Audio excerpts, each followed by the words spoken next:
Semua tersangka itu ketika itu menyebut nama Budi Ari memang berkali-kali dan bahkan ada yang Hmm. bercerita Budi Ari menerima sebagian uangnya itu di rumah dinasnya. Budi Ari, kenapa tidak sebut orang? Kenapa menyebut institusi? Nah, kalau menurut saya kesalahan besar dari yang dilakukan Budi Ari ketika dia menyebut nama partai itu bukan Yes. nama oknumnya. Ya. Kalau dia nggak berani sebut, siapa itu yang dia sebut? Itu Ya, untung aja saya nggak di komisi dengan dia. Kalau ada saya siram air itu.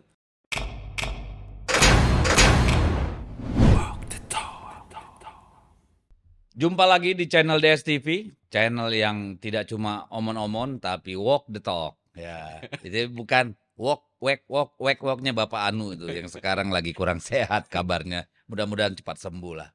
Kita kedatangan narasumber hari ini yang cukup berwarna kalau menurut saya. Bung Islah Barawi, terima kasih sudah datang. terima kasih Bang Dedi. Panggilan sayangnya apa ini biasa sama kawan-kawan? Cak Islah biar. Cak Islah ya, Karena Cak aja Madura, lah. Cak ya. Oke. Nah, Bung Islah ini manusia yang tadi saya bilang berwarna sekali. Kalau saya pengagumnya karena dia ngomongnya sangat intelektual, menguasai agama, politik dan segala macam. Bung Islah coba cerita sedikit latar belakang dulu ini. Gimana Bung Islah bisa jadi Bung Islah yang sekarang? Nggak ada sih Bang, cuma saya dulu latar belakangnya santri kan. Oke. Saya dari keluarga NU, Oke. ya sampai sekarang masih secara keseharian ya masih dengan cara NU gitu. Mhm. Terus kemudian saya kuliah sastra, Oke. Di ya, UIN, nggak di UNAS, UNAS, oke. Universitas Nasional di Pejaten. Terus kemudian saya belajar filsafat dan sejarah Islam di Amerika. Amerika. Ya udah Itu jadilah. masternya ya, sampai doktornya. Enggak, waktu itu karena panjang sih ceritanya. Oke. Sebenarnya itu bukan sekolah yang saya tuju, tapi menjelang visa studentnya habis, Habis. kita masuk ke situ. Waktu itu Oh, masih institut. Sekarang udah college sih. Namanya oke. Zebuna. Nah, dari situ ya setara D3 lah. Jadi sekarang aktivitas apa, Bung Islah? Cak Islah? Ya, saya masih membantu beberapa lembaga negara ya Mbak, untuk misalnya di BNN atau oke. di kepolisian untuk Hmm, soal-soal pemolisian di narkotik dan di anti teror. oke. Baik. Jadi, oke. Ini apa yang dimaksud dengan cara NU ini sekarang nih? Karena NU yang kita kenal dulu nih, saya nih, generasi saya kan NU itu NU-nya Gus Dur. Ya, Banyak teman-teman yang cemerlang lah pada waktu itu. eh Ya mungkin Bung Islah, Cak Islah salah satunya. Ada teman kita sekarang jadi dubes gitu kan. ya. Bung Suhairi Misrawi. Zuhairi Misrawi di Tunis ya, udah dari Tunis ya. Ya, Terus ada lagi, tapi sekarang banyak kayaknya yang udah apa ya, udah tobat di jalan yang bener ya. Kayak kemarin ada rame itu bela-belain soal tambang itu. Padahal itu kan jaringan islip, ini kan anak-anak muda yang menginduk ke Gus Dur, almarhum Gus Dur ya. ya, Cerdas-cerdas semua. ya, Sekarang pada kemana semua itu? ya. Sebenarnya mungkin terjadi ada shifting sih sebenarnya ya soal kebutuhan-kebutuhan berorganisasi yang Oke. ternyata high cost juga gitu. Mungkin ya. Iya, iya. Sehingga kemudian mereka melirik beberapa bidang usaha yang bisa menopang overhead-overhead yang mereka perlukan. Hmm, Tapi pada dasarnya kalau NU itu ya basic idealismnya mm-mm. itu sebenarnya inklusivitas, toleransi, Iya, penghargaan terhadap kemanusiaan dan iya. peradaban. Itu yang saya pegang itu. Kalau soal urusan tambang saya nggak ikut-ikut. Islamnya yang Indonesia banget lah Yang ya. Indonesia banget. Yang Sampai kemudian dituduh ada Islam Nusantara segala macam. ya, Itu kan sebenarnya pemikiran-pemikiran yang berbasis kepada Islam secara lokal. ya. Meskipun kita Islam yang hidup dalam kebudayaan Indonesia kan ya kira-kira seperti itu ya. orang Islam yang lahir dan besar di Indonesia Hmm, sehingga keindonesianya tidak perlu dihilangkan dan tidak perlu memaksa untuk menjadi Arab.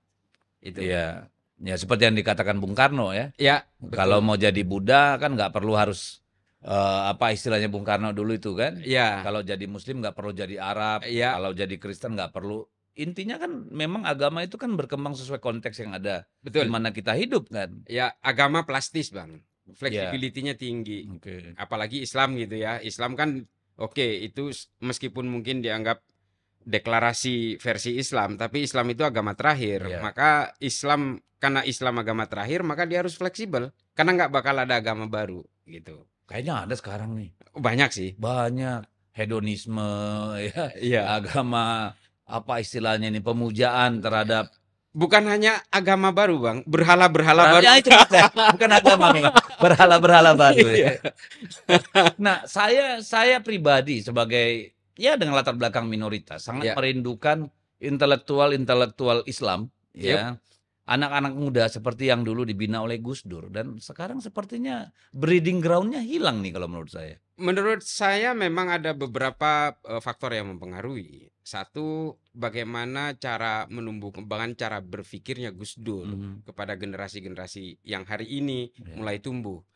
Itu memang agak lemah di situ. ya, Dan mungkin saya juga termasuk generasi yang kurang lebih kadernya Gus Dur lah, karena saya juga udah tua juga gitu. ya, Nah, anak-anak yang baru hari ini memang lebih pragmatis sifatnya. Makanya kemudian idealisme dan pemikiran Gus Dur itu agak sedikit terhambat. ya, Kecuali di generasi-generasi senior lah, mungkin ya. ya paling tidak itu sampai ke generasi level saya sih. Apa ya, mungkin saya melihat sih kecenderungan 10 tahun ini ya, 10 tahun ini kayaknya semua mengejar materi ya, materialistik banget gitu. Sehingga anak-anak muda yang, baru itu tidak lahir dengan karena kita kenal intelektualitasnya. Bisa jadi sih. Saya sepakat sih dengan persoalan-persoalan intelektual itu. Mhm, Termasuk juga bagaimana Gus Dur dulu mengajarkan kawan-kawan NU dan kader-kader NU itu bukan hanya bicara soal agama, iya, tapi juga bicara soal perdamaian, kemanusiaan, inklusivitas, iya, koeksistensi. Itu kan mhm, betul-betul diajarkan oleh betul, Gus Dur. Sehingga melahirkan generasi-generasi yang inklusif gitu. iya, Nah, persoalannya hari ini amplifikasi itu sudah mulai agak desain gitu, udah mulai menurun sehingga generasi yang ada hari ini itu tidak bisa menjaga tradisi-tradisi keilmuan dan pemikiran Gus Dur. iya. Ya itu yang kita sangat kehilangan ya. Ya, Karena betul sih. kemudian kan seolah-olah NU ketarik dari konteks pergumulan kebangsaan kita hari ini nih, Betul, iya betul. toh? Dan kemudian terkontaminasi juga oleh Nah itu dia, berbagai orientasi-orientasi politik. Nah, ini mhm. kan jadi bahaya itu. Kalau zaman Gus Dur saya sulit membayangkan NU mau dapat konsesi tambang tuh. Saya sulit itu membayangkan. Mungkin kalau hari ini Gus Dur masih hidup, mungkin juga tidak mau tuh. Iya, Mungkin ya. betul betul. Tapi kalau kita berbicara tentang hari ini, kalau saya sih memahami begini, betapa bahwa sebuah organisasi yang sangat besar itu memang high cost sekali. Iya iya. Mungkin kebutuhan-kebutuhan overhead itulah yang harus dipenuhi. Beda dengan Muhammadiyah. Nah, apakah kebutuhan organisasinya atau individunya? Karena kalau melihat bagaimana NU terus hidup bahkan di zaman Gus Dur, Ya, berhadapan dengan rezim yang sangat kuat, rezim militeristik, Soeharto waktu itu, mereka survive kok. ya memang survive dan apalagi waktu itu sering berseberangan dengan Yes. pemerintah gitu. Tapi ya kalau saya berprasangka baik saja sih. Mudah-mudahan bukan individu tapi memang Mhm, untuk kepentingan organisasi. oke. Ya saya berharap seperti itu Ya ya. kita juga tentu berharap begitu. Yang, Ya, apa namanya, bottom ground saya kan, dulu kita punya banyak anak-anak muda NU ya, yang kuat, apa, nuansa keislamannya, tapi kuat juga nuansa nasionalismenya, ya. juga kuat intelektualismenya. Nah ini yang baru siapa sih sekarang yang anak-anak mudanya coba? Coba Bung Cak Islah sendiri coba sebutkan saya misalnya, tiba-tiba Aminuddin yang harusnya NU baru gitu kan, Iya. generasi baru, kok malah jadi komisaris, ini gitu-gitu kan. Nggak sekolah ke, apa namanya, ke Kairo, Al-Azhar misalnya gitu. Ya memang tradisi-tradisi intelektual dan akademis yang dulu dirawat oleh NU itu belakangan memang agak agak menurun kita akui itu. Tapi mungkin karena pertimbangan ini kan semua itu perlu biaya juga Iya sih. iya iya. Mungkin ya tambang itu orientasinya ke sana mudah-mudahan. Ya kita berprasangka baik aja lah. Iya iya. Ya kan? Untuk akselerasi organisasi mungkin saja. Oke. Baik ya, kita berharap Hati-hati banget ya mudah-mudahan saya ngomongnya. iya, makanya agak Saya takut. kalau saya justru karena saya sayang NU dan dari Iya, dulu kan ketika kita melawan Soeharto ya, ingat tuh tiap kali kita rapat tiba-tiba polisi dengan pistol atas nama undang-undang, pertemuan ini kami bubarkan, iya, yang belain kita kan selalu Gus Dur. iya, Bahkan betul, kalau Gus Dur ada di pertemuan itu, wah kita tenang nih, betul. nggak bakal dibawa ke Polres, ke mana-mana misalnya gitu loh. Itu yang sekarang hilang kalau menurut saya justru pada saat bangsa ini, sedang terjebak dalam apa ya, kapitalisme semu, Yes. kekuasaan yang koruptif ya, hukum yang apa namanya, gampang dibengkokin, ini kan butuh Demokrasi yang tidak demokratis. demokrasi yang apa namanya, dikadalin Iya, gitu kan. dibuntungi. Sorry jadi batuk saya ngomong ini. Kita tidak sedang ngomongin NU, tapi Iya, kerinduan kita terhadap generasi muda NU ya, iya. sebagai suluh zaman kira-kira seperti itu. Nah, Bung Islah kan dulu pernah menjadi katakanlah staf khusus ya di BNPT ya, Di Densus. di Densus 88 ya. Ya. Nah itu pernah Bung Islah saya presentasi di kita kan tentang Oke. bagaimana terorisme. Saya kan melihat begini, terorisme itu kan adalah ada cara pandang yang mengatakan bahwa itu kan sebenarnya proyek Amerika juga Ya. gitu ya, bahwa itu saya nggak tahu apa Samuel Huntington yang nulis tentang Clash of Civilization Ya. setelah Perang Dingin selesai, Rusia ambruk, ya Jerman Timur ambruk, lalu muncullah siapa nih musuh bersama dunia Barat, ya kan? Lahirlah apa namanya konflik dengan dunia Muslim misalnya, muncul isu terorisme dan segala macam. Tapi ini kok tiba-tiba sekarang hilang ya isu terorisme ini. Kayak apa sih sebenarnya ceritanya hingga hari ini? Jadi memang sebenarnya begini Bang, agak panjang sih, Oh, tapi saya singkat aja ya, lah ya. ya. Jadi kalau kita berbicara tentang Islam, itu sebenarnya penyakit bakterinya Islam itu kan sebenarnya memang kepentingan politik. Bisa kita bayangkan ya, ada seorang sepupu dan menantunya Rasulullah gitu. Dia harus berperang dengan istrinya Rasulullah, mantan istrinya. Ini setelah Rasulullah wafat, Wafat. setelah Nabi Muhammad wafat. Namanya Perang Jamal. Perang Jamal ini adalah pasukannya Sayyidina Ali, menantu dan sepupunya Nabi Muhammad dengan mantan istrinya Nabi Muhammad. Itu berperang tuh. Gara-garanya apa? Padahal ini dekat, kan dekat ini, Ya, secara ya. kekerabatan dekat. Ya itu karena politik. Nah, dari sejak itulah terpisah dua faksi besar di dalam Islam itu yang namanya Syiah dan Sunni hari ini yang kita Ya. kenal itu. Nah, amplifikasi soal perpecahan ini kemudian terus dilakukan apalagi pasca Perang Dunia Pertama kan. Perang Dunia Pertama itu melahirkan berbagai konsesi pembentukan Ya, negara-negara negara-negara, baru. Piko, Ya. Belfer segala macam itu. Nah, ini yang kemudian menjadi ruh utama dari propaganda Barat untuk bisa membenturkan. Ini bukan persoalan Islam, tapi Ya. persoalan Timur Tengah waktu Ya. itu. Nah, ini kemudian tanggung renteng ke bawah sehingga Islam ini sangat seksi untuk selalu dilekatkan kepada persoalan-persoalan politik.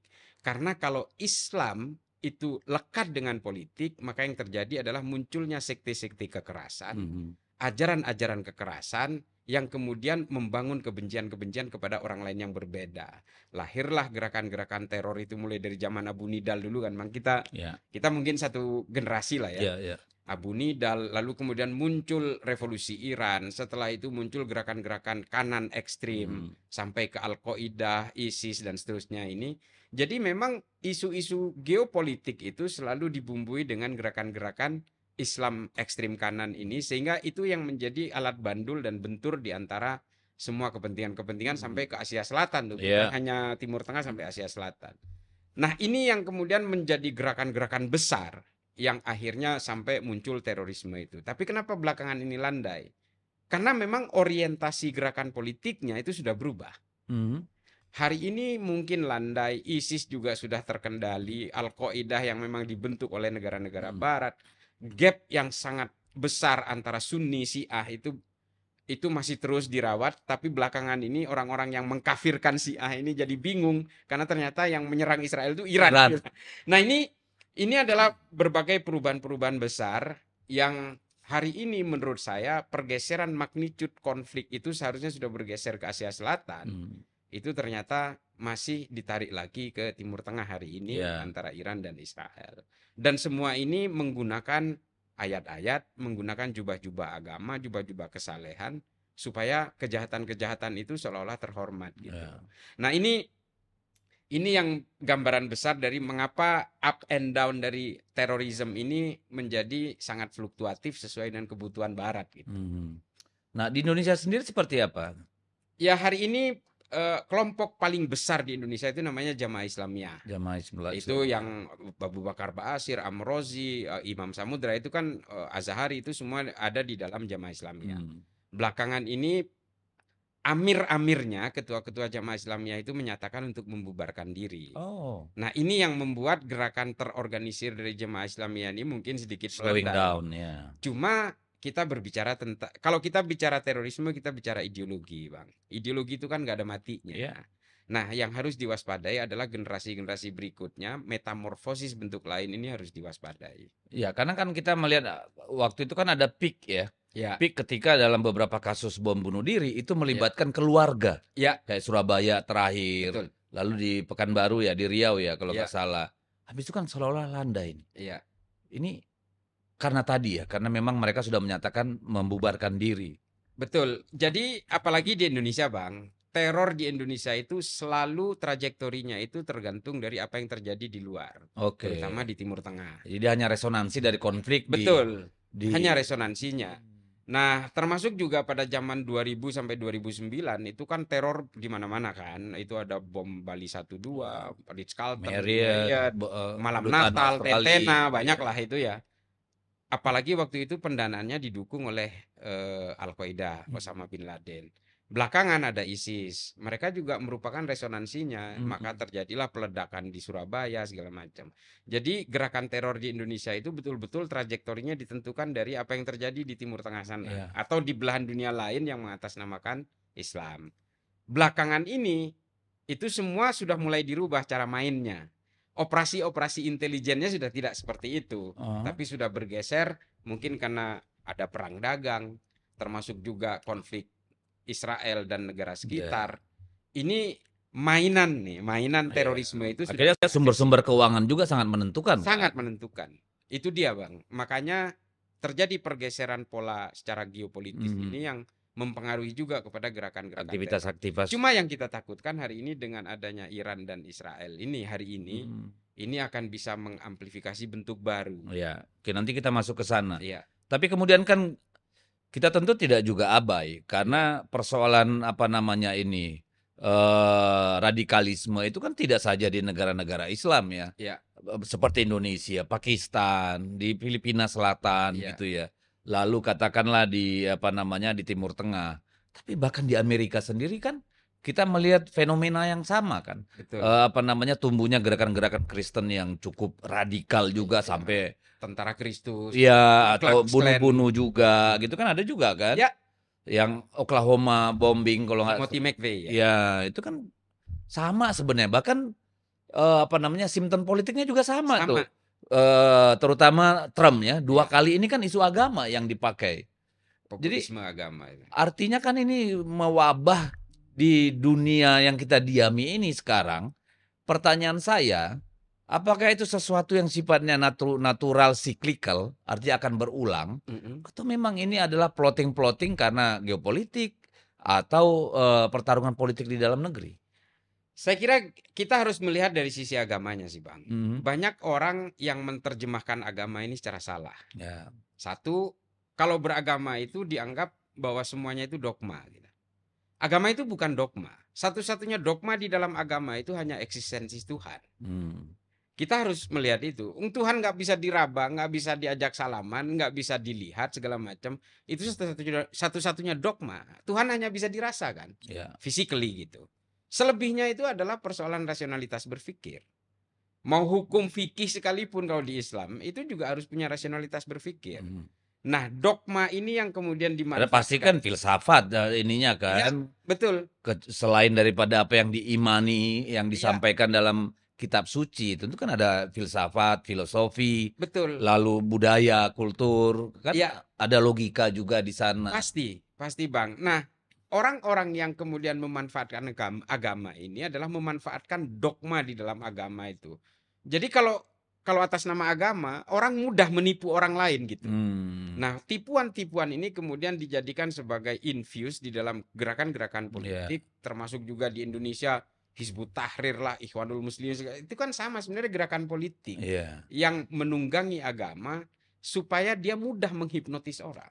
Termasuk kemudian masuk ke gerakan-gerakan ekonomi ya, Ya, sama. apa keinginan menggunakan simbol-simbol agama, Kampung syariah. ya untuk Ujung-ujungnya nipu. iya, Itu umroh haji kan banyak iya penipuannya, Bang. betul tuh banyak Karena sekali kok. dogma itu.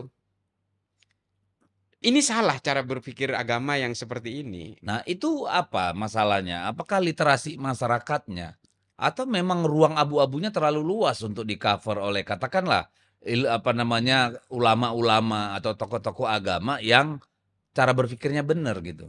Ya kalau saya melihatnya begini, saya selalu menyuarakan ini di mana-mana sih, Bang. Agama itu sulit untuk kembali kepada ilmu pengetahuan. Hmm, Mau Kristen, mau Hindu, mau Buddha, semua sama. Jadi hari ini semua terjebak di dalam ruang-ruang kekuasaan. ya. Nah, ini yang kemudian yang harus kita bisa mempelajari dari dunia Kristen dan dunia Katolik, ketika dia lepas dari persoalan politik, akhirnya mereka menjadi ruang-ruang yang nyaman gitu. Nah, Islam, ini mohon maaf kepada yang Islam, saya juga Islam gitu. Masalahnya orang Islam ini hari ini selalu melekatkan agama itu kepada ruang politik itu. Sehingga tujuan akhirnya, the last resort-nya, itu selalu daulah Islamiyah atau daulah khilafah itu. Tapi kan itu bisa juga sebagai efek samping atau resultan dari berakhirnya kolonialisme dulu kemarin Ya, itu kan. memang iya Bang. Sehingga dia menjadi benar-benar isu politik. Enggak juga, karena secara historik, misalnya Islam nih. Islam ini pernah jaya sejaya-jayanya dan pernah toleran setoleran-tolerannya ketika dia itu betul-betul menekuni ilmu pengetahuan. Ya. Dan ulama-ulama kita Belum tercemari politik. belum tercemari politik, makanya kita melahirkan kolaborasi Maimonides, Al-Ibri, seorang pendeta Kristen yang berkolaborasi di dunia keilmu pengetahuan di Baghdad segala macam itu. Orang Yahudi Maimonides kan, mereka betul-betul inklusif gitu. Koeksistensinya luar biasa, toleran luar biasa karena ilmu pengetahuan. Dan ketika kita itu betul-betul berorientasi kepada tujuan politik, pada akhirnya yang timbul adalah kebencian, penghakiman, pengkafiran dan seterusnya. Nah, ini yang menjadi problem besar dari kehidupan beragama. Hindu supremasis kan juga begitu, Pak. Betul, di Ya kan?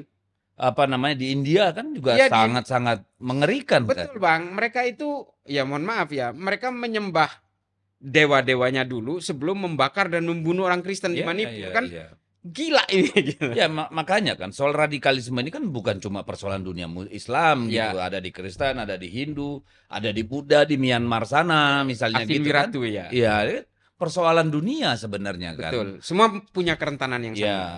Nah, oke, mungkin terakhir soal ini.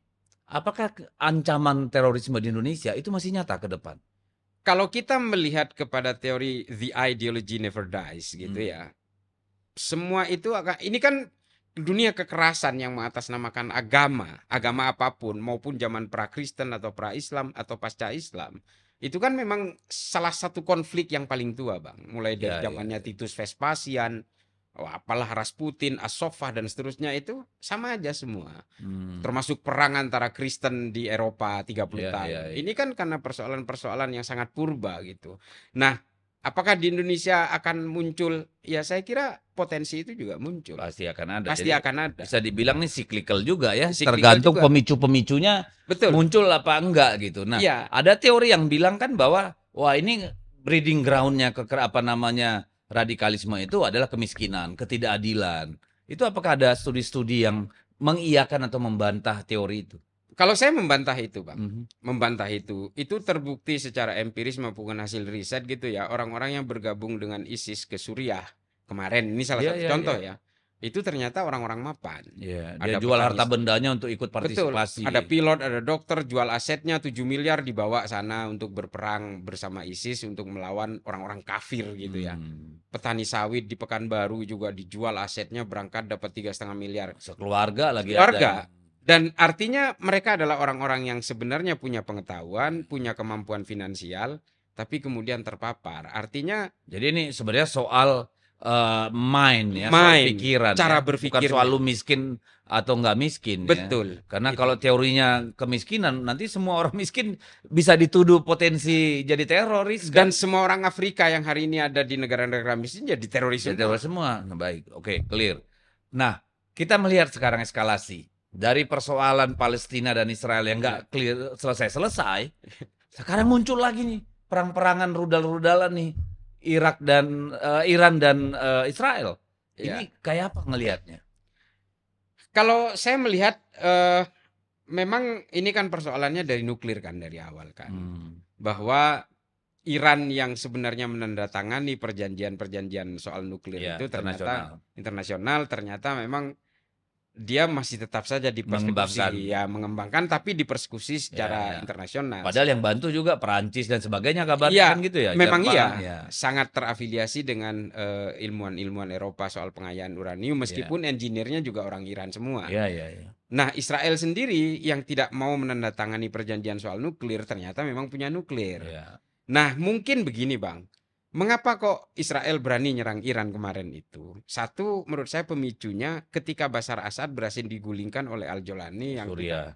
Suriah yang kita anggap bonekanya Barat. Hmm. Nah, ini yang menjadi faktor pembuka kenapa Israel punya stimulasi untuk melakukan penyerangan kepada Iran. Kalau seandainya Bashar Assad masih berkuasa, mungkin masih terhambat tuh. Nah, dari situ kemudian terjadilah perang saling balas membalas, Lex Talionis proses ini Hmm. yang kemudian menjadi persoalan baru itu. Sebenarnya apa sih yang bikin Israel berani langsung nembakkan rudal? Kan awalnya kan dia yang mulai ya. Menurut saya sih karena underrated aja. Karena Israel itu menyerang Iran karena dia tidak berpikir bahwa Iran yang sudah diblokade, sudah diembargo sekian mampu puluh tahun, melawan. ternyata dia bisa mengembangkan teknologi yang luar biasa dalam persenjataan dan juga pengayaan uranium dan sebagainya itu. Ini yang mungkin di luar dugaan. Karena apa? Selama diblokade berpuluh-puluh tahun itu ternyata tidak terdeteksi Iya. perkembangannya mereka. Ternyata mereka bisa mengembangkan hypersonic ballistic missile yang 15.000 km per jam. Kan gila itu 15 menit dari Iran ke Israel sepanjang Bisa sampai Tel 2.300 Aviv. kilo. Ya. Nah ini di luar dugaan. Kalau mungkin Israel tahu sebegitu pesatnya perkembangan, Mungkin dia juga jaga-jaga, hati-hati mikir-mikir, ya. waduh ini Mikir. bahaya. Gitu. Tapi ya ini persoalan strategi itu. Tapi kalau saya melihatnya lebih ke belakang lagi, Bang. Mungkin Israel juga tidak berpikir bahwa Syiah ini dipikirnya tidak akan menimbulkan empati dan simpati dari Dari dunia negara-negara Islam, Sunni, iya. dari dunia Islam. Ternyata ketika public enemy yang bernama Israel ini ternyata berperang dengan Iran, dunia Islam ini kemudian bersatu untuk mendukung Iran. Ini yang di luar dugaan juga. Nah, kalau melihat kemudian Amerika malah jump in, ikut terlibat dengan merudal bunker-bunkernya Iran, artinya ini eskalasi akan terus meningkat kalau menurut saya. Enggak juga sih, saya malah enggak. Jadi sebelum Amerika nyerang, dia sudah memberitahu kepada Iran bahwa ini adalah serangan terbatas. Dan saya juga curiga uraniumnya pindahin dulu. Oh, sudah dipindahin. Nah, kenapa kok Amerika mau begitu? Trump ini kan sebenarnya tidak suka perang. Ya. Dia orang bisnis. Orang bisnis, dan dari awal dia bilang Amerika tidak akan pernah melibatkan diri dalam perang-perang yang bukan perangnya kami. Ya. Dia udah ngomong tuh bahwa saya bukan Obama, saya bukan Bush, saya bukan Biden. Segala macam. Dia udah tangkis itu. Tapi kenapa kok Trump masih mau seperti itu? Ya karena untuk memuaskan para pelobi-pelobi Israel, Zionis, di Amerika yang juga ikut berkontribusi dalam kampanyenya. Dia misalnya, termasuk juga dia masih juga memikirkan kekuatan Wall Street dan Nasdaq dan segala macam itu. Sehingga dia lakukanlah seremonial serangan itu. Dan termasuk juga Iran ketika nyerang pangkalan militernya Amerika yang ada di Qatar segala macam. Ini dia sebut serangan terbatas. Oh gitu ya? Iya. Jadi ada tektokannya juga mereka. Ada tektokannya juga. Perang tapi masih bisa direncanakan gitu. Masih ada jalan pintu belakang buat mereka ngobrol lah ya. Menurut saya begitu. Karena ini bukan DNA-nya Trump untuk melakukan hal-hal yang seperti ini. Dan saya lihat justru ini yang kecewa ini Israel. Karena tiba-tiba Netanyahu ngomong, ini sadis ini, rumah sakit dibom, saya melihat anak-anak mati loh. Biasanya singa garang ini kok kayak ngeluh ini ke dunia gitu. Kalau saya melihatnya Israel menyadari bahwa dia itu kalah, Bang. Menurut saya ya. Karena melihat katastrofi yang ada di Tel Aviv dan Beersheba, juga di Haifa. Shock juga mereka. Ternyata sedemikian demolitionnya sedemikian hebatnya gitu. Dia nggak nyangka seperti itu. Dan hari ini terjadi eksodus sampai ke Siprus segala macam kan, ke Mesir. Artinya ini di luar perhitungan Netanyahu. Sehingga Netanyahu menurut saya melihat kenyataan ini dia sebenarnya sudah kalah, tapi nggak mungkin dia berteriak kalah gitu. Apalagi dia menyadari gitu ya, David Sling air defense-nya mereka itu ternyata speednya kalah dengan peluru balistik misilnya si Iran. Betul, nggak kebayang kan, dulu kan taunya kalau ada konflik itu paling yang di jalur Gaza, di tepi barat, kan itu aja nih yang mengungsi. Ini sekarang di jantung Israelnya sendiri, Tel Aviv, orang harus ke bunker. Betul. Atau ngungsi keluar Israel. Dan kerugian Israel udah ratusan triliun kan. Artinya ketika senjata musuh itu mutakhir, maka ya perlawanannya juga harus high cost juga. Betul. Semakin mutakhir persenjataan, Iya. semakin tinggi biayanya. Ini perang sudah berubah kan, udah dengan drone dan rudal balistik. Udah unmanned Bukan lagi intelligence pakai system. tank, pakai pesawat tempur saja kayak Human intelligence udah nggak perlu udah sekarang. nggak perlu. Udah nggak perlu. Jadi memang semua harus berpikir ulang ya untuk Betul. memulai konflik di sekarang ini. Ya, Indonesia juga seharusnya udah bisa beradaptasi. Yakin nggak Bang? Kira-kira ini saya gantian nanya.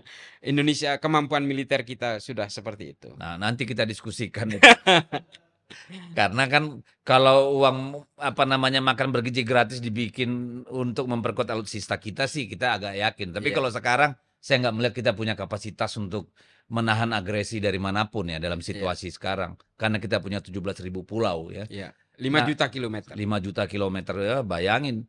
Itu berapa banyak kapal selam yang lewat warawiri tanpa kita ketahui karena sistem radar dan kapal selam kita kurang kurang memadai. Iya.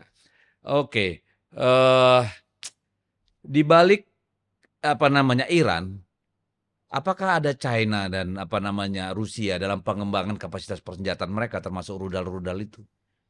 Kalau saya melihat seperti Iran sendiri, itu pasti ada campur tangan dari pihak yang selama ini dianggap lebih friendly terhadap Iran. Saya meyakini termasuk peluru-peluru kendali balistik missile mereka yang super duper hypersonic. Karena itu kan R&D-nya, research and development-nya nggak murah kan, mahal banget itu bikin. Sangat mahal. Belum tentu dia kuat. Betul, saya sepakat kalau itu Bang bahwa pasti ada campur tangan dari pihak Rusia dan China. Ya. Saya yakin itu sama seperti China yang terlibat di dalam Pakistan dan India. Termasuk juga di Korea Utara. Korea Utara, ya.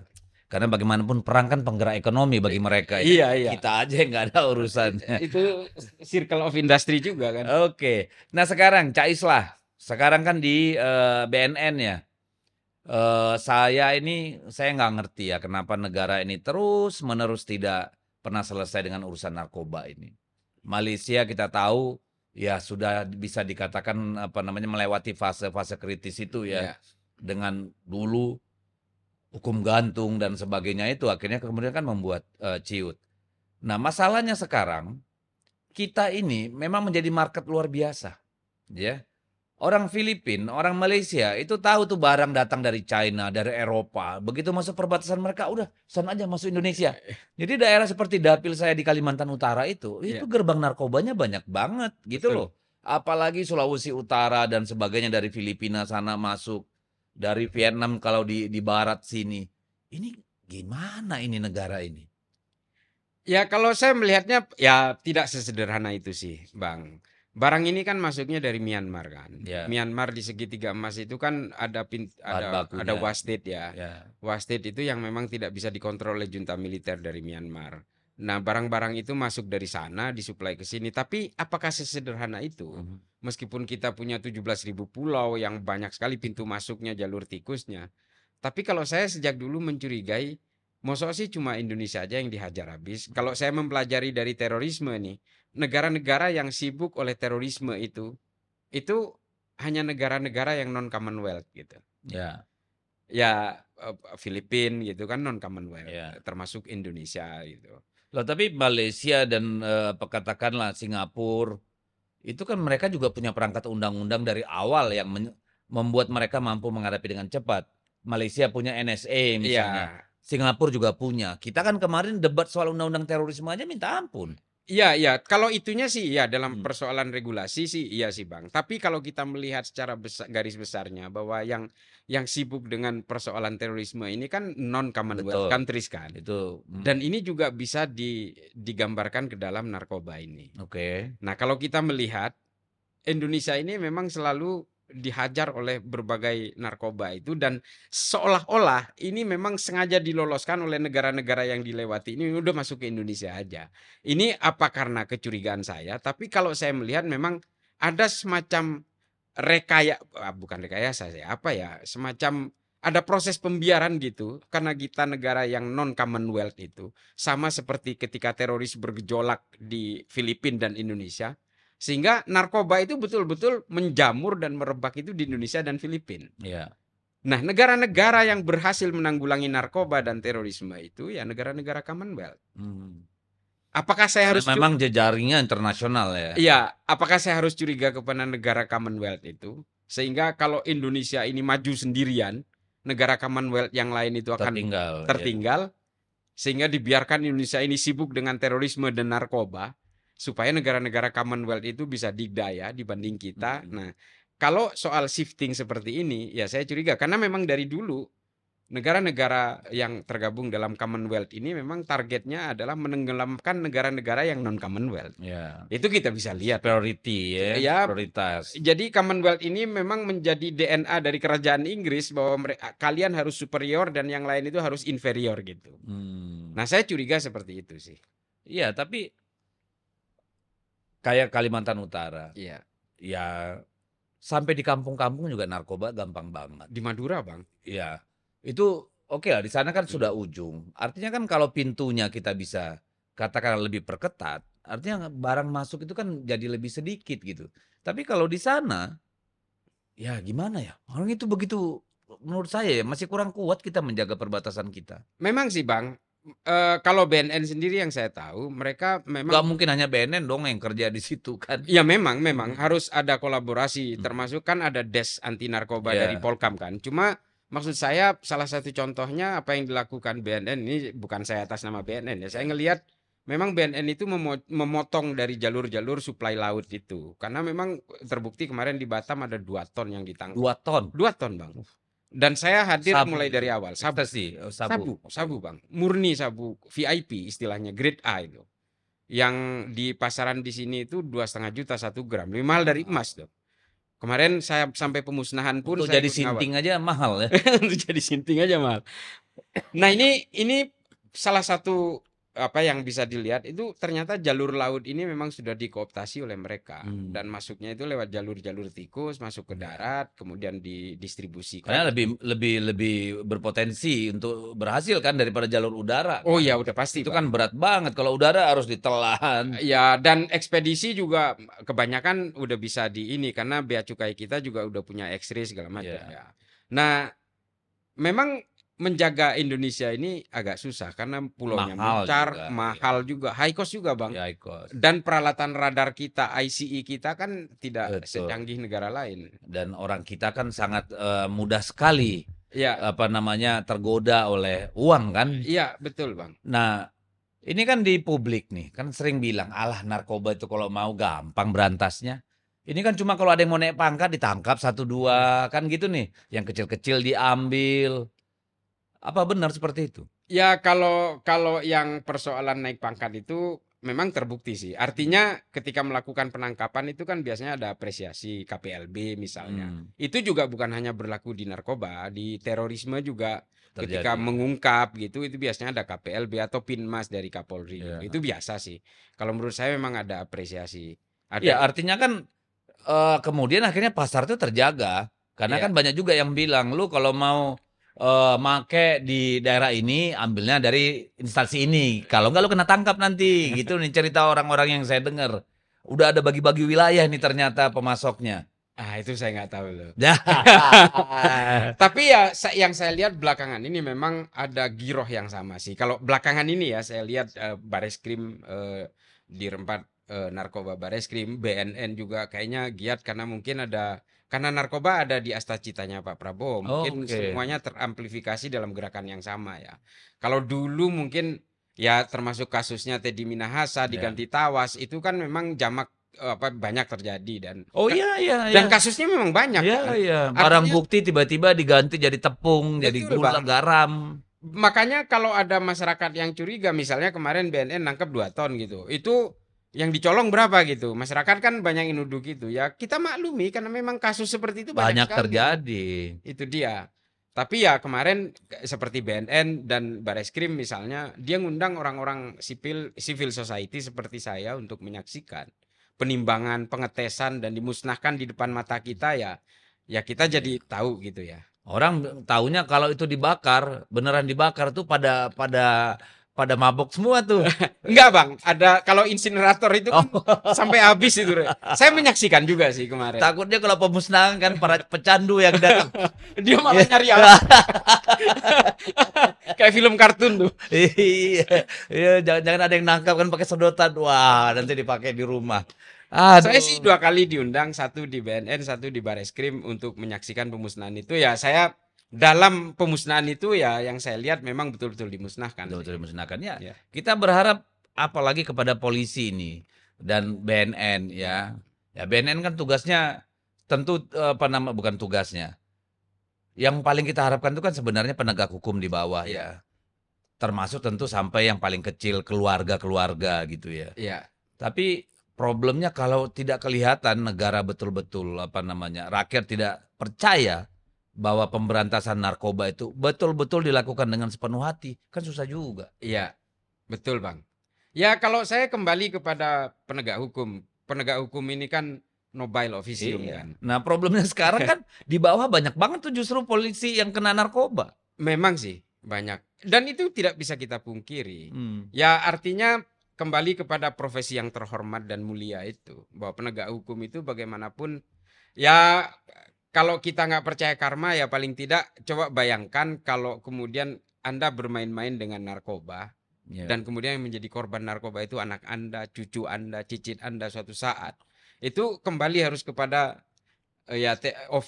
nobile officium itu tadi. Iya. Karena ya nggak main-main sih. Ya itu yang susah sekarang mengharapkan kesadaran Memang iya. individual itu kan, Ada mobil menginternalisasi. Kadang-kadang ada mobil baru keluar, polisi Ah, juga pengen punya. iya. Itu otak jahatnya keluar. Karena bukan polisinya, istrinya dulu kan. Iya. Wah, itu tetangga udah pakai mobil baru, masa kita ailat terus saya? Ya, itu dia itu yang kita takutkan dengan Nah, tapi kan kalau nilai-nilai seperti itu harusnya kan dari petinggi Polri dong.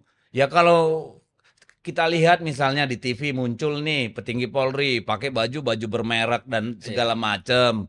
Lah yang di bawah kan juga pengen.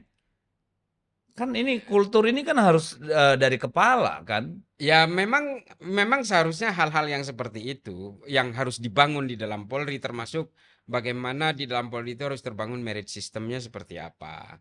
Ya kan merit system ini kan harus terus dijaga terutama Betul. oleh instansi penegak hukum.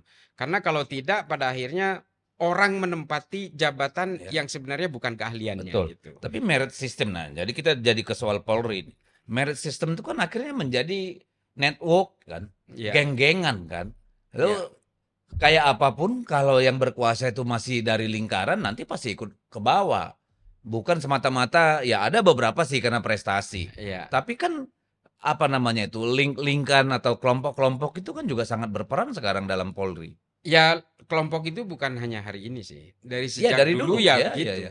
Termasuk juga di tentara ada Ya, ya. ada. Tapi kan kita bicara tentang satu lembaga yang sebenarnya tentu profesionalisme itu sangat kita harapkan. Makanya ada presisi kan. Ya. Salam presisi kata Kapolri gitu kan. Iya. Precisely gitu kan. Itu yang kita inginkan gitu Betul. loh. Siapapun yang duduk di jabatan-jabatan strategis kepolisian benar-benar yang paling baik. Memang Best among equals kan gitu. Ya, saya sepakat itu. Karena saya juga merasakan bagaimana pelanggaran-pelanggaran yang dilakukan oleh anggota kepolisian itu dan bahkan ada yang melakukannya secara direncanakan Ya. dan secara terbuka. Jadi nggak malu-malulah kasarnya gitu Betul. ya. Terutama di daerah-daerah itu kan banyak sekali Ya. itu. Nah, ini menjadi PR besar di dalam kepolisian kita hari ini dan kita harus menyadari bahwa popularitas kepolisian itu hari ini memang sedang di bawah. Nah, apakah ini akan ada recovery ke depan ini ya itu semua tergantung dari instansi Polri-nya. Kalau saya kan bukan polisi, Bang. Iya, benar. Dan ini pasti akan butuh waktu yang lama. Iya, Apalagi ketika kita melihat misalnya pertama, katakanlah tadi kasus-kasus yang melibatkan Iya. orang-orang di kepolisian, bukan oknum loh. Karena Iya. banyak nih Iya. orang-orang di kepolisian kan gitu nih. Iya. Iya kan?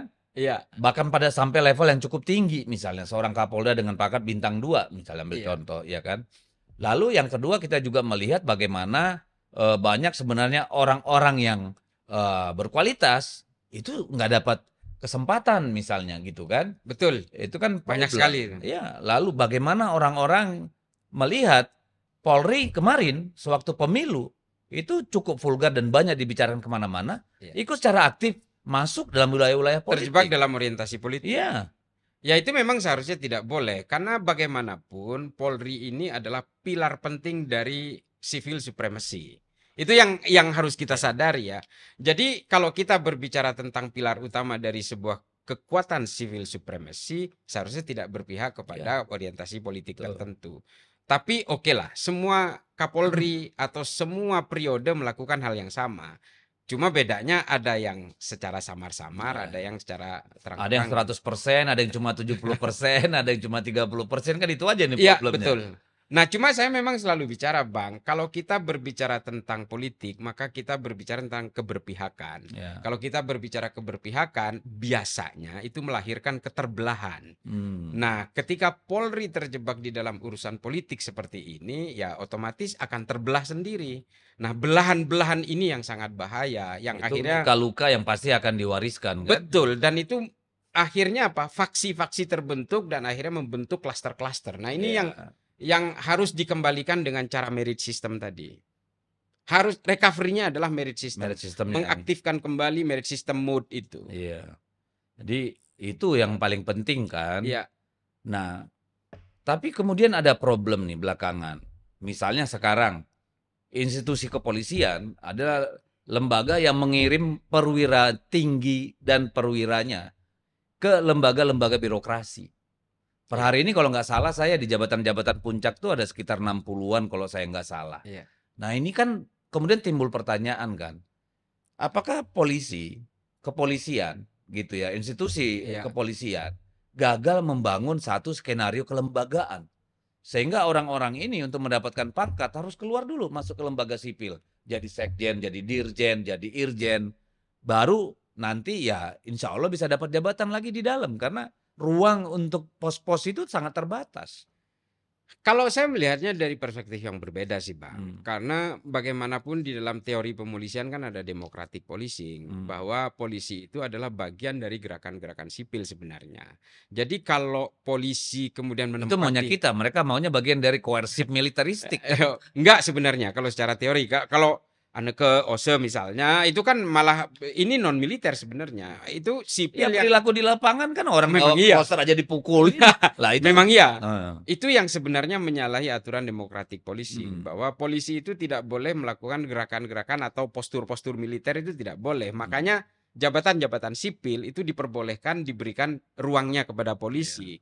Nah, artinya kalau polisi memang mau bertindak sebagai gerakan bagian dari civil society movement, seharusnya mereka ya tidak melakukan tindakan koersif di lapangan seperti menghadapi demo adik-adik mahasiswa kemudian kejar-kejaran gebuk-gebukan itu kan memang tidak boleh seharusnya. Ya, tapi penyimpangan seperti ini kan bukan hanya di Indonesia, Bang.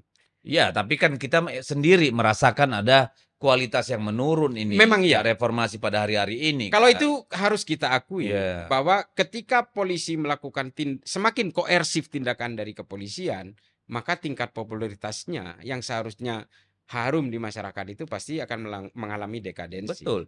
Nah kan terkait tadi dengan jabatan di birokrasi, ini kan menimbulkan persoalan. Iya. Pertama, di lembaga birokrasi sendiri merit sistemnya nggak bisa jalan. Kalau itu ya. Iya kan, akhirnya mereka ngopling-ngopling, ah udah ngapain gua, nggak bisa jadi dirjen juga, ntar polisi juga di sana. Iya. Satu, ya kan. Yang kedua, orang yang dari kepolisian masuk ke lembaga birokrasi kan harus belajar banyak lagi Iya. tentang regulasi, undang-undang dan segala macam. Artinya kan ada pelambatan dong di sana. Iya. Kan gitu nih. Yang ketiga, ini menimbulkan kecemburuan kan. TNI juga mau dong. Enak aja lu. Akhirnya Iya kan? keluarlah aturan Nah, kemarin. keluarlah itu kemarin undang-undang TNI gitu loh. Ini kan nggak bisa dihindari gitu loh. Tapi bottom line, kalau saya pribadi, Iya.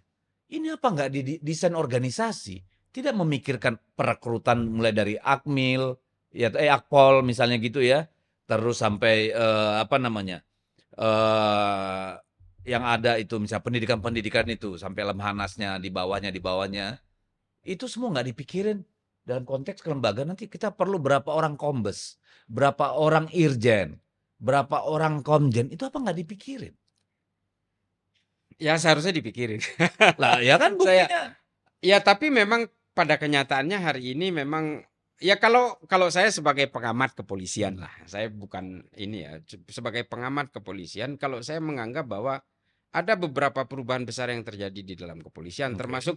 termasuk saya yang paling tidak setuju ketika polisi terlibat dalam operasi-operasi politik. Kan saya kencang juga itu Ya, kemarin tuh. Saya tidak mau polisi ini kemudian terjebak di dalam betul. pragmatisme politik sehingga apa? Masyarakat akhirnya membenci polisi Iya. dan itu terjadi. Loh, terus terang saya tidak membenci apa namanya, saya lahir dari rahim seorang polwan loh. Iya, Bapak saya polisi, saya besar di asrama polisi. Ngelihat iya, itu aja saya nggak enak. iya. Saya marah juga gitu, apalagi rakyat biasa. Iya, betul. Saya sepakat sih kalau itu. Artinya ada semacam total recovery yang harus dilakukan oleh Polri hari Hmm. ini.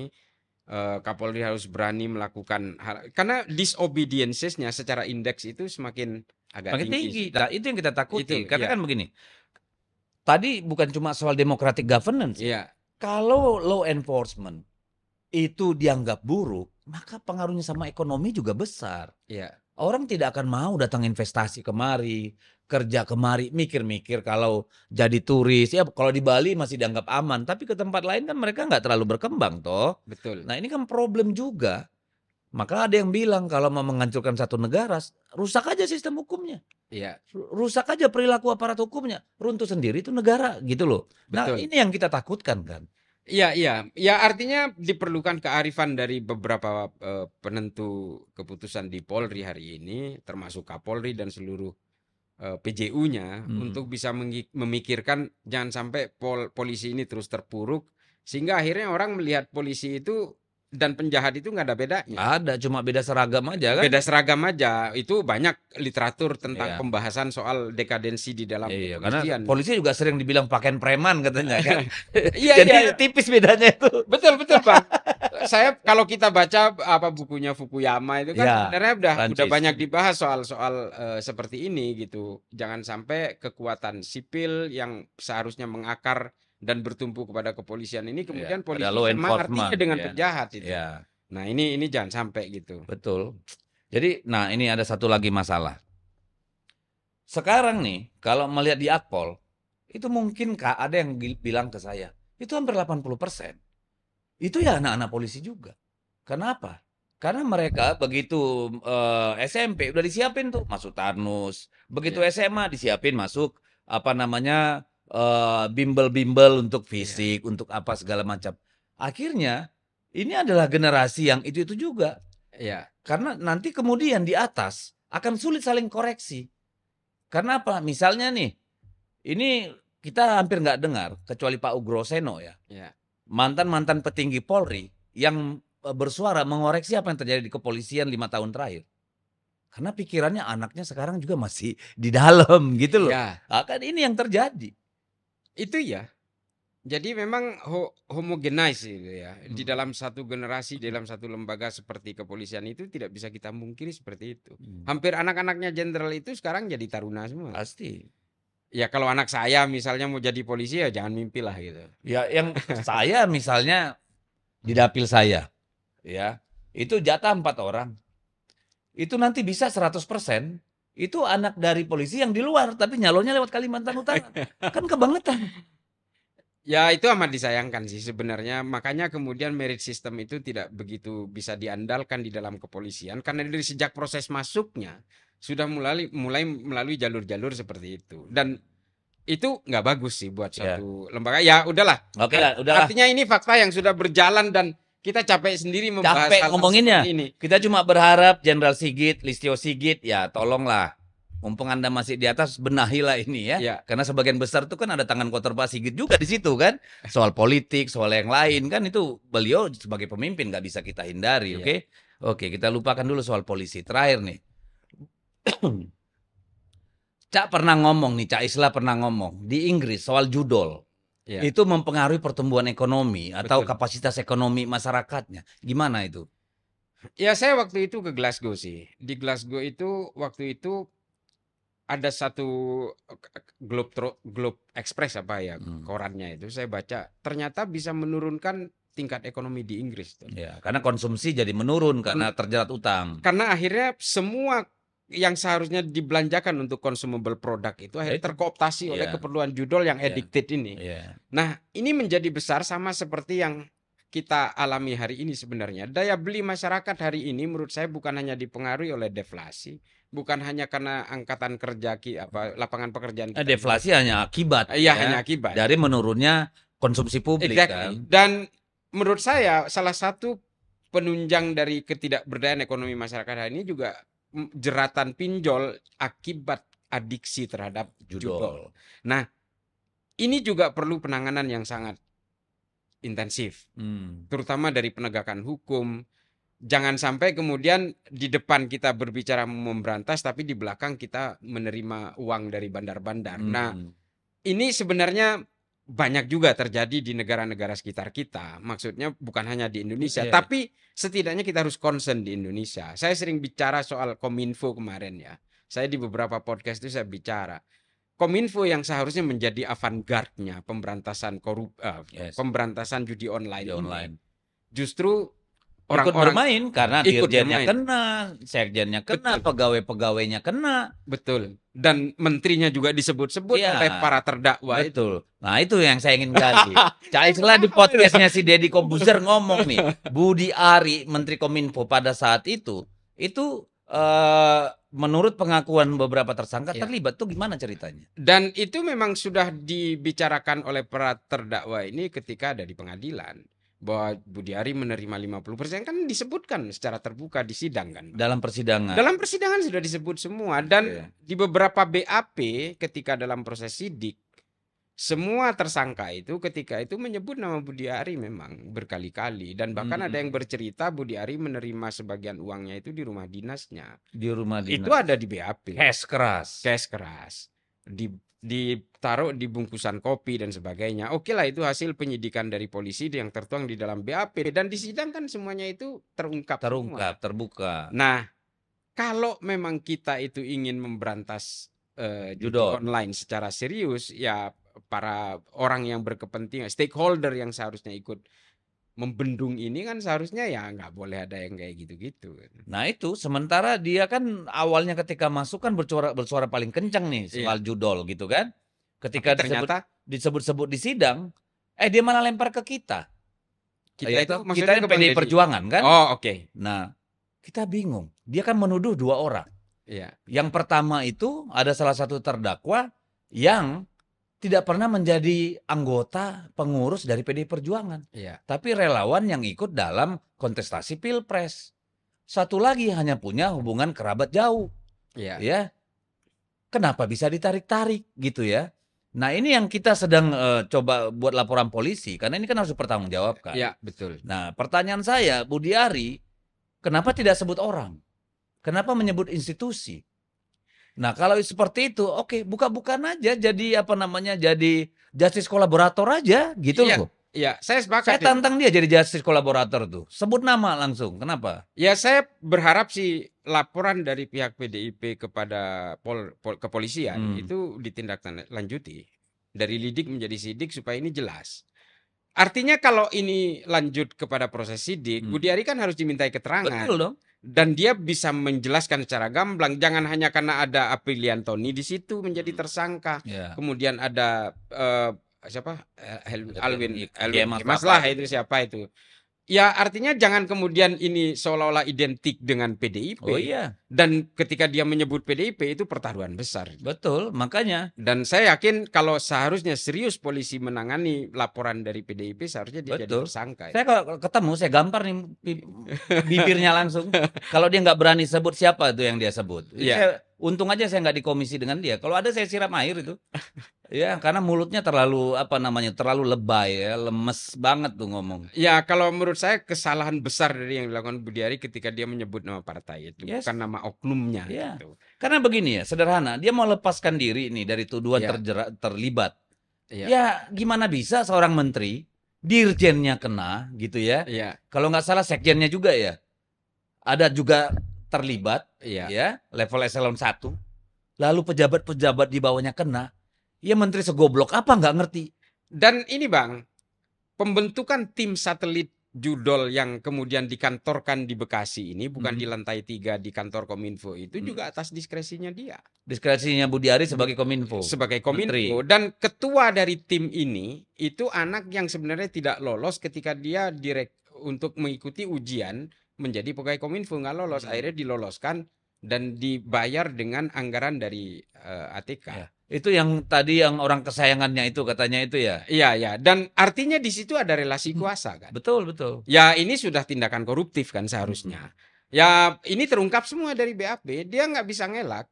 Ini ada semua tertuang di dalam pengakuan para tersangka. Nah yang amat saya sayangkan ketika dia menyebut PDIP. Di luar konteks ini PDIP ini apa, tapi ketika dia menyebut itu. Ini kan seperti anak kecil ketika dia itu diajak berantem, dia itu menuduh temannya sebenarnya Ya, yang harus berantem, bukan betul, saya gitu. betul. Ini kan decoy ditur dari ketika dia terpojok dia menunjuk orang lain. Ya. Dan menurut saya mendukung polisi untuk menindaklanjuti Ya laporan harus, PDIP. karena kita pasti akan terus bertarung di sini. Iya, karena itu menyangkut institusi Betul, kan. betul itu. Saya bukan PDIP sih, cuma menurut saya tidak boleh orang menyebutkan institusi Betul. secara umum itu. Artinya Ya kan sebut satu aja bejana si A kena si semua. B kan begitu nih Iya, menurut orang. saya lebih baik begitu. Oke, nah problemnya lagi kan kalau menurut saya nggak tahu ya. Tadi narkoba, sekarang judul. Ini persoalan kebangsaan yang sebenarnya sangat-sangat urgent diselesaikan gitu. Iya. Tapi kalau melihat cara bagaimana situs-situs judul itu dipelihara oleh aktor-aktor di dalam pemerintahan, saya nggak tahu apakah cuma Komdigi. Jangan-jangan ada juga di Polri yang terlibat, jangan-jangan ada juga di Senayan terlibat, kita nggak tahu, ya. Tetapi ini kan, ya bayangin ya, berapa banyak anak-anak yang kemudian terlantar gara-gara bapaknya kecanduan judol. Iya. Berapa banyak suami istri yang kemudian berpisah gara-gara tidak mau berantakan gara-gara suaminya terlibat judol. Bagaimana keluarga-keluarga berkelahi terpecah belah karena ada yang terjerat judol sehingga satu keluarga harus ikut ngurus. Ya dan Misalnya. narkoba dan judol ini lintas ideologi, Bang. Nggak Betul. peduli agamanya Nggak apa, ada. sukunya apa, semuanya Iya. bisa kena. Betul. Kalau terorisme mungkin masih milih-milih ideologi lah. Iya. Kalau ini semuanya kena. Dan menurut saya ya yang sangat berkompeten dan yang paling menjadi pilar barrier paling awal itu ya Kominfo. Karena dia yang bisa men-take down semua situs itu. Oke lah misalnya IP address-nya di luar negeri tapi situsnya bisa diblok, kan bisa aja. Mereka punya teknologi dan Lah, kemampuan. kalau lihat dari cerita itu kan sebenarnya justru itu yang dibisniskan, mendatangkan Betul, uang. betul. Kalau lu tidak mau ditutup, bayar nih uang keamanan. Bahkan Bang, Kominfo di dalam dalam kasus yang ada sekarang ini, itu bisa diminta untuk mematikan kompetitor Yang lain, ya. yang lain. Ini kompetitor saya nih, Iya. supaya saya hanya punya saya yang jalan, Iya. ini tutup aja. Itu Ya, ini kan sebenarnya kan kayak di lapangan aja kan. Iya. Kalau ada keramaian di satu desa, ada yang buka lapak untuk main apa tuh? Main judi, kan ada centeng atau katakanlah aparat di situ, ya udah. Putor. Aman di situ. Nanti yang sana grebek ya, kan bisa begitu. Sama Iya. aja ini kan sebenarnya. Betul Bang. Apalagi digitalnya lebih mudah kan harusnya. Ya kalau mau serius dan ingin menjalankan negara ini karena gairah-gairah nobile officium tadi ya seharusnya ini bisa gampang sih sebenarnya. Maksudnya saya bukannya menggampangkan persoalan, tapi sebenarnya Kominfo kan punya semuanya. Apa sih yang nggak ada? Legitimasi punya, teknologi punya, skill punya. Mungkin duitnya enak kali ya. Bisa jadi. Dan ternyata Bang, ini kalau dari hasil sidik dari pihak Polda Metro ketika itu, ini bukan hanya terjadi di zamannya Budi Ari, dari sebelum-sebelumnya sudah terjadi. Sudah terjadi.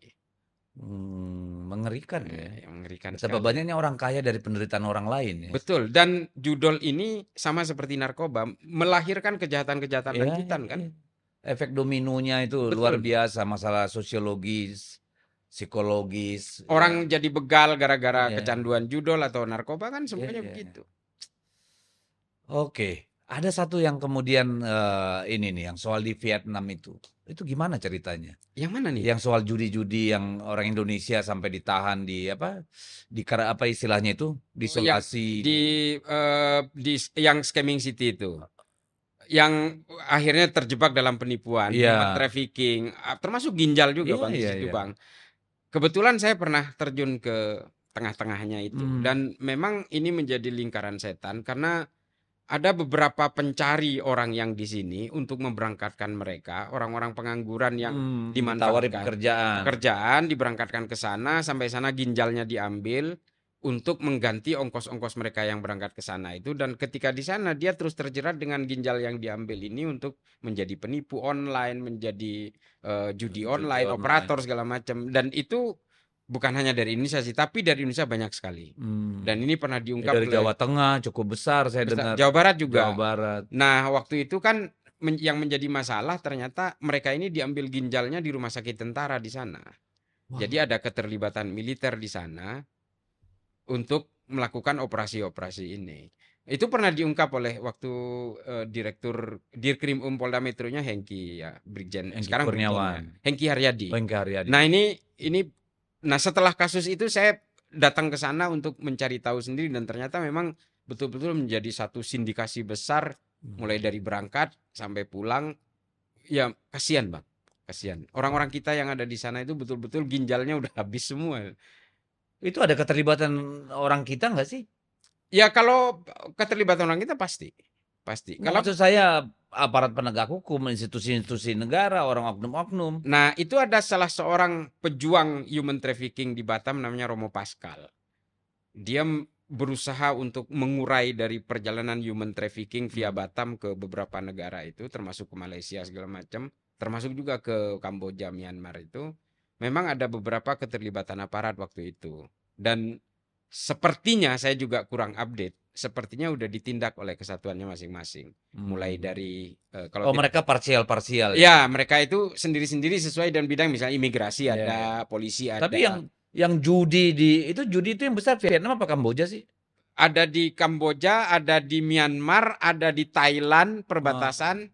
Itu memang itu wilayahnya itu. Wilayahnya ya. Wilayahnya perbatasan Kamboja Thailand juga ada, internetnya dari Thailand tapi wilayahnya di Kamboja. Mereka mengelola situsnya di sana atau gimana? Mengelola situsnya di sana, Pak. Tapi yang main orang Indonesia segala macam. Orang Indonesia banyak sih, dari Cina juga. Okay. Dan servernya ditancapkan di Kamboja. Oh. Jadi kalau kita lihat nih, yang ditangkap oleh pihak kepolisian dari judol itu rata-rata yang IP address-nya di sini.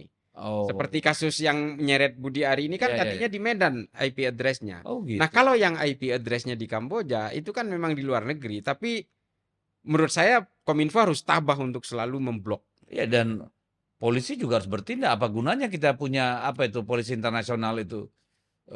Interpol segala macam. Tapi memang itu di luar yurisdiksi sih Bang. Karena makanya perlu Interpol kan kerja perlu sama. Interpol dan BIN sih seharusnya yang bisa melakukan operasi itu di luar negeri. Tapi memang tidak sesederhana itu Bang. Kita punya Freddy Pratama, kita punya Dewi Astuti, dua bandar besar narkoba yang hari ini tinggal di Kamboja dan yang satu di Myanmar. Itu kita kesulitan karena ada semacam cangkang di sana yang melindungi, proteksi. Ya saya ceritakan tadi itu, seperti orang yang diambil ginjalnya ternyata ada di rumah sakit tentara, sehingga ketika Polda Metro ketika itu ingin memulangkan korban-korban ini agak kesulitan. Mengerikan ya. Mengerikan. Tapi bisa kita terima. Kalau melindungi di luar negeri sulit, dalam negeri aja sulit melindungi. Udah capek ngomongin negara. Iya, gelap semua jadinya. Aduh. Ya mudah-mudahan Pak Prabowo menyimak diskusi kita hari ini, banyak sekali tugas beliau ya. Betul. Terutama dalam aspek nih penegakan hukum. Ya hukum nggak boleh main-main. Jangan sampai kasus-kasus seperti yang dihadapin Mas Hasto itu banyak terjadi. Akhirnya apa? Dunia politik kita gelap karena tidak ada yang berani bersuara kebenaran. Ada public distrust juga. Ada public distrust. Dan mau bicara investasi kalau penegakan hukumnya kacau balau, emang siapa juga mau datang ya? Iya Bang. Tiba-tiba dia dikriminalisasi kan? Betul. Bisa-bisa misalnya dia sudah punya pabrik, orang udah dikasih kerja, tiba-tiba ada blackmail apa segala macam, siapa yang mau bangun? Saya nggak mungkin buka warung Madura di Haiti Bang. Makanya. Kan negara itu dikuasai preman karena nggak aman kan. Nggak mungkin saya investasi di Haiti. Nggak bakal lah. Ya sudahlah. Begitu silakan ambil kesimpulan sendiri. Tapi sekali lagi terima kasih Bung Kais lah. Makasih Bang. Makasih. Mudah-mudahan mau datang lagi. Makasih.